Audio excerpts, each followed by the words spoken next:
Welcome to the Purple Room. Today we'll be talking about electromagnetic induction and the new iPhone X. Before moving further, let's first take a look at Michael Faraday. Who was Michael Faraday? Well, he was an English scientist who contributed to the study of electromagnetism and electrochemistry. His main discoveries include the principles underlying electromagnetic induction, diamagnetism, and electrolysis. Well, he was born in Newington Butts, which is now a part of London Borough of Southwark, on 22nd September 1791. He died on 25th August 1867, aged 75. Thanks to this man, we know a lot about electromagnetic induction. So what is electromagnetic induction? It was first discovered by Michael Faraday, now that we know it. And interestingly, it was also discovered by Joseph Henry in 1832 independently.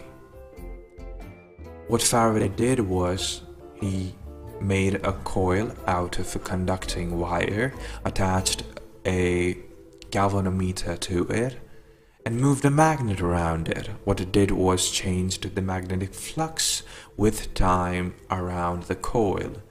Now what this created was an induced EMF, electromotive force, or when the circuits connected, an induced current.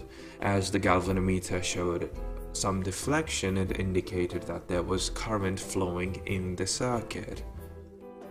This was a revolutionary path breaking during that time, and thanks to this, we now know a lot more and do a lot more in life than we did before. Now, iPhone X, the next big thing from Apple. The display is all screen, there is no physical button. No AI button as it was speculated, but as Apple boasts, as usual on its website. The iPhone X has got a 5.8-inch Super Retina screen that fills the hand and dazzles the eyes. It is innovative technology. The display employs new techniques and technology to precisely follow the curves of the design all the way to the elegantly rounded corners. OLED designed for iPhone X. Oh, that's an interesting figure. True blacks, high brightness, and a 1,000,000:1 contrast ratio. It's got a true depth camera with Face ID that's never seen before. I knew that Galaxy S8 had an iris scanner, but it wasn't Face ID. This is a different technology. And Apple was the first to introduce Touch ID. Wasn't the first, but first mainstream way to introduce Touch ID. Back in 2013 with the iPhone 5 and now with the iPhone X. That's a special edition name. It introduces Face ID. God knows what's more, Apple. All new design, the most durable glass ever in a smartphone. Front and back, surgical grade stainless steel, wireless charging, water and dust resistance. They've still not moved on from the protruding camera. It's going to annoy a lot of people and probably be the reason for not buying an iPhone. And they've rotated the dual camera by 90 degrees and now they've got two cameras vertically aligned and the flash in the middle of them. It's got intuitive gestures.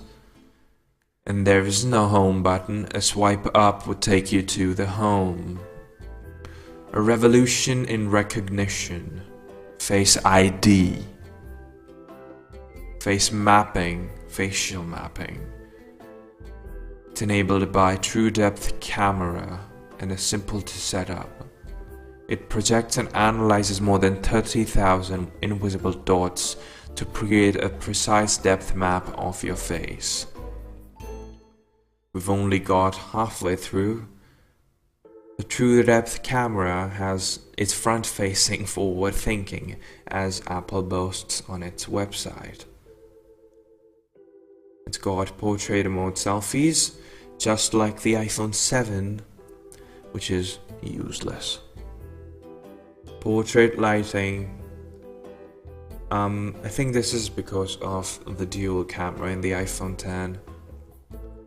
And there's a very new and exciting feature called Animoji. Well, this is actually, we can pull this off with our existing technology. We don't need true depth camera, but still they've done it. Dual 12 megapixels cameras. Improved cameras, portrait lighting, dual OIS, optical zoom, 10 times optical zoom and 6 times for videos. That is something great. And the chip is A11 Bionic, the most powerful and smartest chip ever in a smartphone, with a neural engine that's capable of up to 600 billion operations per second. That's great progress for iPhone, and Apple has always been the spearheading company for smartphone technology, but they're pushing augmented reality this time in games and apps, wireless charging finally for all Apple products, and they've got some more exciting features which you've got to check out on apple.com. I'm sorry, on apple.com/iPhone X. Many more features that we gotta check out on the new iPhone 10. Seems promising. Thanks for listening.